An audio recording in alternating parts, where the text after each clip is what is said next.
जसवीर वत्स उर्फ जस्सू पंडित पहलवान, वो खिलाड़ी जो बुरे से बुरे हालातों में भी नहीं हारा। कभी शारीरिक चोट लगी तो कभी अपनों को खोना पड़ा, फिर भी नहीं रुका और आगे बढ़ता रहा। पहले कुश्ती में तो फिर कबड्डी में देश प्रदेश का नाम रोशन किया।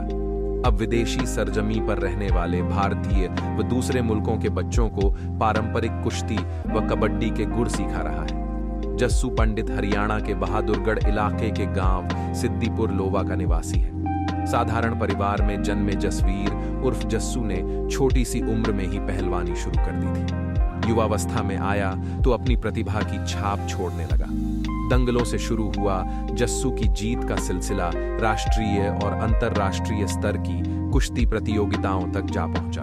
उसने कई देशों में पदक जीते। इसी बीच वर्ष 2009 में एक प्रतियोगिता के दौरान चोट लगी और इस कारण कुश्ती छोड़नी पड़ी, लेकिन अगले ही साल कबड्डी का अभ्यास शुरू कर दिया। देखते ही देखने कबड्डी में भी अपनी छाप छोड़ने लगा। जस्सू ने भारत के अलावा ईरान, इटली, मलेशिया सहित कई यूरोपियन देशों में अपनी धाक जमाई और सर्कल कबड्डी का एक बड़ा नाम बन गया। इसी बीच अगस्त 2017 में एक ऐसा दिन आया जिसने जस्सू की जिंदगी में भूचाल ला दिया।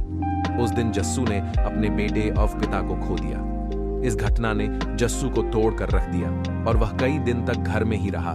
लेकिन एक खिलाड़ी अपने जीवन में कभी नहीं हारता, इसलिए वह हिम्मत करके फिर उठ खड़ा हुआ और इसी के साथ जीत का सिलसिला फिर शुरू हो गया। इटली में खेलने गया और वहां जबरदस्त प्रदर्शन किया।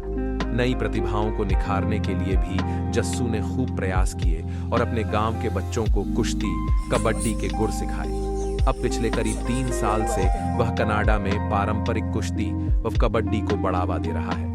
वहां रहने वाले भारतीय तथा दूसरे मुल्क के बच्चों की प्रतिभा को निखार रहा है।